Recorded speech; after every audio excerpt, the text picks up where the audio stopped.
L'association des potiers sadirakaises, l'AGAP, vient de vivre un moment émouvant avec le départ de deux figures emblématiques de son fonctionnement. Arlette, elle a géré durant 20 ans la trésorerie de l'AGAP. Un autre départ, celui de Corinne, 16 ans employé par l'association.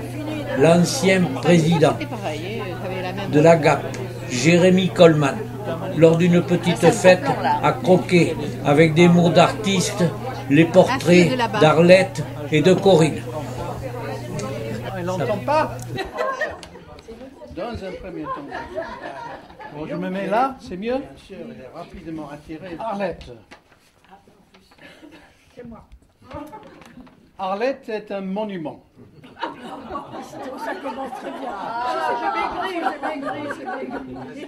Il y a même parmi nos adhérents qui croient qu'elle est là depuis la création de l'association. Il fera la même chose pour Yves Beau et pour moi. Mais c'est faux. C'est du fake news. Nous n'étions même pas nés au moment de la création de la GAP. Et pour ceux qui ne savent pas, la création de la GAP a été pendant la période gallo-romaine. Quand je l'ai rencontrée, Arlette était une jeune adhérente à l'association et se trouvait parmi mes premières stagiaires dans cet atelier de la Maison de la Poterie. À l'époque, les stagiaires étaient sélectionnés par Madame Bernadette Martin. Il y avait une sélection. Si. Il y avait des concours. On a été obligés. C'est ça qu'elle dit, oui. C'était un peu comme un club très exclusif, car il n'y avait que 6 stagiaires le samedi matin et pour seulement un samedi sur 2. Oui. Quel privilège d'être sélectionné. Hein? Elle est donc la contemporaine de Bernadette. De toute façon, elle fait partie de la génération des Ettes. Il y avait une période où il y avait beaucoup de stagiaires avec les noms comme Morissette, Henriette, Josette, Annette, Galipette, Estafette. Ça se terminait toujours à la buvette. Notre Arlette est très douée. Elle est créative. Elle a beaucoup d'imagination et d'audace dans ses créations artistiques. Elle s'est montrée souvent très inventive et parfois surprenante dans l'atelier et n'était jamais trop déçue si un échec arrivait, comme les échecs arrivent parfois. Elle est tenace, intelligente et rigoureuse. Tu te reconnais, hein? En plus, elle est fidèle, belle et amicale. Une femme parfaite. Toutes ces qualités ont été aussi essentielles pour gérer l'administration et la comptabilité de l'entreprise qu'elle a tenue avec son très cher Pierre, qui nous manque à tous beaucoup. Pendant de très nombreuses années, elle a fait ça. La victime. Je connais très bien la date de l'anniversaire de Corinne, car elle a choisi la même date que ma femme. Il y avait quelques années de décalage. Je ne dirais pas qui est le plus jeune.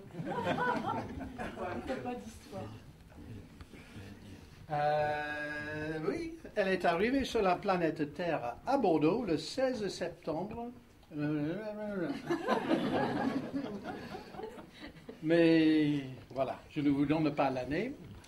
Et son premier mot a été évidemment chocolatine. Elle a été une fille parfaite selon sa maman et son papa, une très bonne élève selon son journal intime.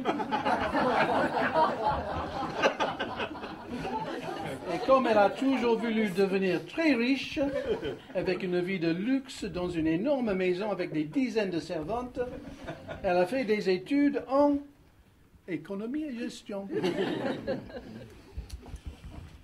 j'ai envie de dire même des études en management, juste pour utiliser un bon mot français du Moyen-Âge. Mais... Alors, avec son brillant diplôme en main, elle entre dans la vie active et commence à grimper l'échelle de la réussite. Elle déménage à Paris où elle est embauchée comme contrôleuse de gestion pour la zone européenne anglophone. Yes, it's true. Elle était dans une toute petite société pharmaceutique qui s'appelle, je crois, Sanofi. Pendant 3 longues années, selon Philippe Barbe, avec qui elle était déjà fiancée, des 13 longues années, elle a dû supporter la vie parisienne. Mais comme elle ne pouvait pas vivre sans son cher Philippe, ça c'est la version de Philippe, elle est revenue ici travailler chez Stryker Biotech, le leader mondial de l'équipement médical. Pendant toutes ces années, elle étudie la langue de Shakespeare. Elle voyage beaucoup partout en Europe et aux États-Unis. Elle devient directrice Europe de la branche biotech. Elle grimpe encore plus haut. Car elle se marie avec son cher et tendre. Et ils ont fait les 2 filles les plus belles du monde. Ça, c'est selon Camille et Laurent. À ce moment de sa vie, elle prend aussi le chemin du dharma bouddhique, qu'elle suit toujours avec de plus en plus de foi. Avec l'arrivée de ces 2 filles, d'une beauté et d'une intelligence étonnante, Corinne commence à s'intéresser à une vie artistique et créative. Elle dessine, elle peint, elle découvre surtout le travail de la terre. Dans un premier temps dans son village à Carillon, mais bien sûr, elle est rapidement attirée vers le centre du monde de la céramique. Elle a même suivi une formation avec un très grand maître céramiste dans l'atelier de la Gap. Comment il s'appelle? Non mais Jérémy, on ne sait pas. Oh, il est mort depuis longtemps. On ne connaît pas. Quel maître. Mais, comme l'envie de devenir riche ne l'a jamais quitté, il y avait un moment où elle a accepté. Elle impose une gestion rigoureuse, une vie associative, dans une vie associative qui était déjà incroyablement disciplinée.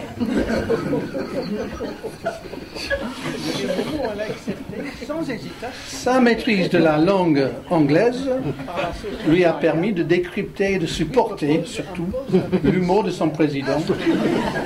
Et sa connaissance, ça vient de Philippe encore, sa connaissance en pharmaceutique l'a aidé à tenir dans le temps et pendant les moments de stress. Je ne sais pas ce qu'elle a pris, mais bon, ça a marché. Merci Sanofi. Aujourd'hui, elle est arrivée au sommet de toutes ses ambitions. Elle est déjà très riche grâce à nous, n'est-ce pas? Elle a un salaire très très élevé de son poste. Elle est par ailleurs une cruche vénérable sadiracaise. Mais avec un mari à la retraite depuis des années et des années, qui ne sait plus quoi faire de son temps, elle a décidé d'acheter une ruine en Bretagne afin de s'épuiser avec son mari sous la pluie et dans le froid de ce pays étrange et lointain. Donc, merci pour tout ce que tu as fait pour l'association Corinne. Je te souhaite bon vent et bonne pluie.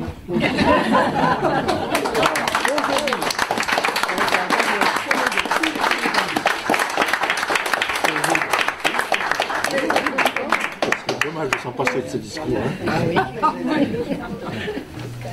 L'association des potiers Sadiraquès, la Gap, en pleine forme, vous donne rendez-vous sous la halle André Lapaillerie le 7 et 8 juin pour le Festival international de la céramique. L'invité d'honneur sera Jean-Nicolas Gérard. Il exposera ses œuvres à la Maison de la Poterie.